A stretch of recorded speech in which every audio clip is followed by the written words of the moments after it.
Bismillah, selamat pagi, salam sejahtera bagi kita semua. Kelanjutan dari International Business Chapter 3 yang Economic Development dan Political Economy. Jadi kalau kita lihat bahwa dalam menjalankan sebuah bisnis di internasional, di global market, tentu tidak hanya melihat dari GNI saja, GNI per kapitanya, tapi juga harus melihat dengan PPP, Purchasing Power Parity. Tapi di situ nanti ada beberapa konsep yang lebih luas, tidak hanya melihat dari PPT. Ini chapter 3-nya. Konsep lebih luas itu apa saja? Mari kita lihat.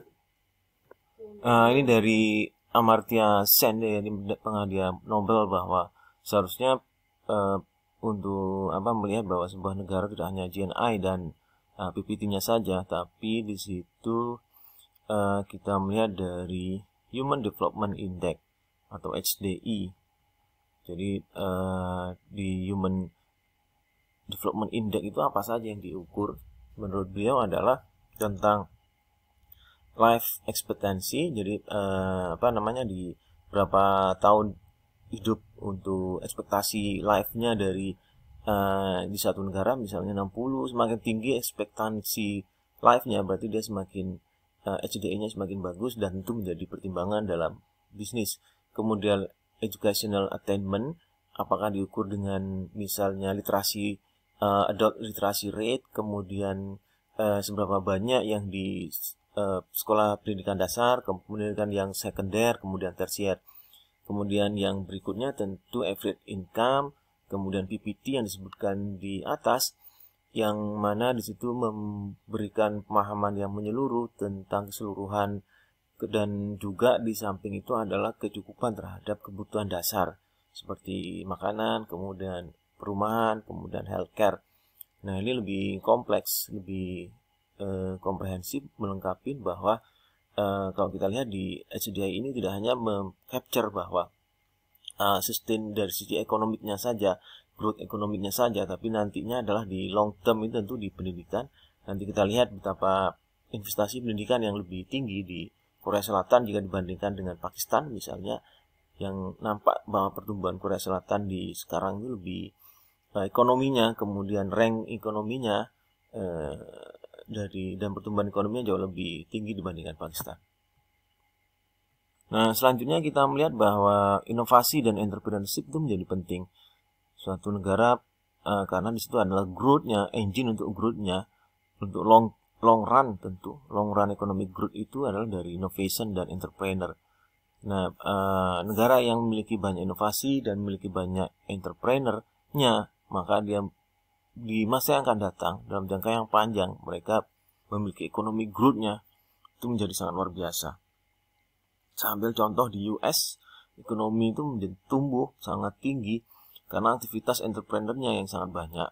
Kemudian hasil dari inovasi produknya yang sangat luar biasa seperti Google, Cisco System, Dell, Microsoft, Oracle, kemudian yang sekarang di Amazon, Audible, kemudian di beragam Facebook, sosial media, dan lain sebagainya. Nah, tentu berdampak kepada ekonomi tidak hanya dari short run, tapi juga long run, karena itu menghasilkan sebuah pekerjaan yang masif dan juga menghasilkan income yang luar biasa. Kemudian yang kalau dipecah lagi, dibanyakin lagi, inovasi itu tidak hanya di produk yang baru misalnya, tapi inovasi itu dalam production, kemudian proses production, proses bisnis itu sendiri, dalam misalnya efisiensi terhadap labor, efisiensi capital. Kemudian tentu di situ akan meningkatkan economic growth rate-nya, tingkat pertumbuhan ekonominya juga bisa meningkat dengan inovasi di production dan proses bisnis. Misalnya proses bisnis itu dari point start dari bisnis sampai ending bisnis. Nah, itu proses yang rentang, dari spanning prosesnya itu ada banyak yang bisa dikerjakan dan bisa diinovasikan. Nanti ada contoh misalnya untuk strategi di new strategi, misalnya AR Toy ini, mainan untuk dalam AR ini, bagaimana ya membuat diskon yang luar biasa, membuat advertising yang hebat misalnya. Nah, itu salah satu strategi, tentu akan meningkatkan economic growth rate-nya dari negara US. Nah, dari sisi law-nya tentu adalah bagaimana protection dari property right itu menjadi mutlak harus ada. Negara hadir untuk memberikan proteksi terhadap hak cipta, karena tentu itu akan memberikan motivasi pada inovasi atau entrepreneurship. Kalau tidak, nanti mereka tidak termotivasi untuk meng-create sesuatu yang baru, yang inovasi, dan sesuatu yang sebelumnya itu belum, atau sesuatu yang ada terus dikemas menjadi sesuatu yang lebih menarik dan menjadi sesuatu yang baru dan menjadi luar biasa, dan itu akan berdampak pada ekonomi growth. Artinya pemerintah harus hadir di sana untuk menjaga ekonomi growth itu dengan cara adalah melindungi hak-hak cipta dari entrepreneur tersebut, inovator tersebut, karena misalnya kalau kita case di China misalnya, saya coba lihat. Nah, ini kita ambil contoh di China, itu salah satu negara yang sebetulnya dari pemerintahnya sudah menerapkan property right law, jadi penegakan hukum terhadap perlindungan hak-hak cipta. Namun karena negaranya sangat luar biasa banyak dan besar penduduknya, agak kesulitan untuk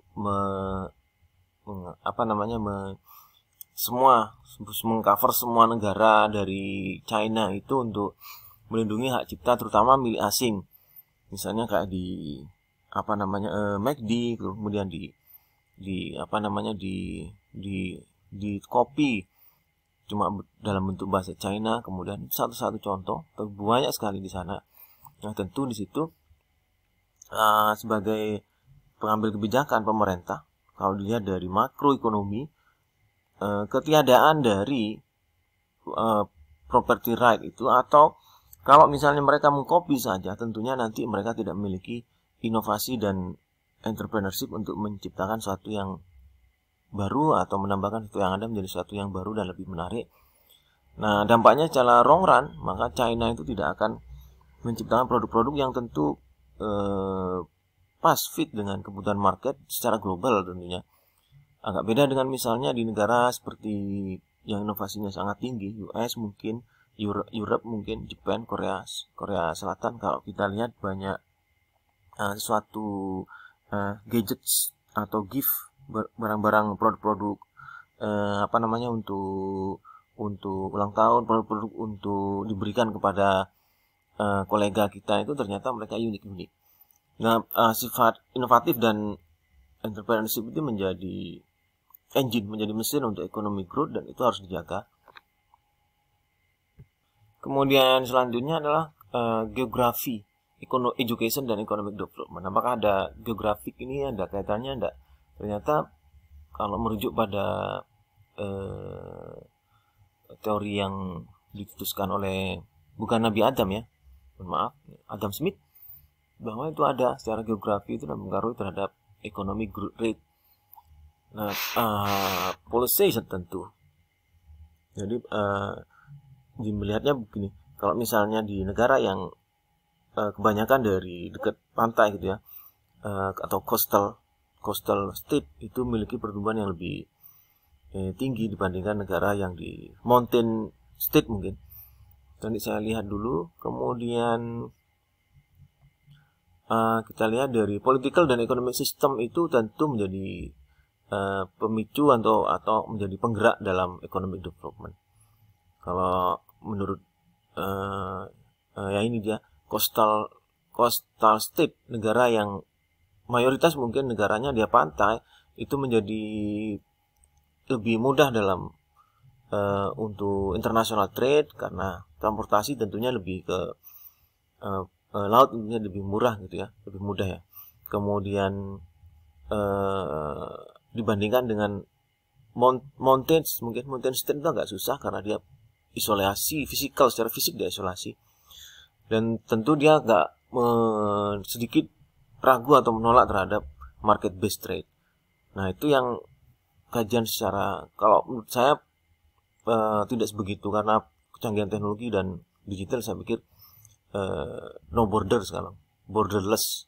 Border itu tukang jahit, less itu lesoh, tukang jahitnya lesoh, oh bukan, borderless itu tanpa batas. Sama halnya dengan SAH ini Harvard School, satu tingkat dengan kita ya, UTF. Semoga ya. Nah, bahwa dia melihat bahwa dampak geografi terhadap pertumbuhan ekonomi selama 40 tahun dia meneliti bahwa dampak geografi terhadap pertumbuhan ekonomi itu ada. Dia menemukan bahwa daratan itu pertumbuhannya lebih lambat dibandingkan di yang ekonomi dan negara yang mayoritas dari pantai gitu ya. Kemudian bahwa negara-negara tropis itu tumbuhnya lebih lambat dibandingkan negara-negara non tropis. Nah, itu dari geografis. Saya pikir lebih penting adalah man behind the gun. Man itu orang, the gun itu adalah nyor kelapa. Oh bukan ya. Jadi yang penting itu bukan engine-nya, yang penting itu adalah man behind engine, man behind the gun-nya.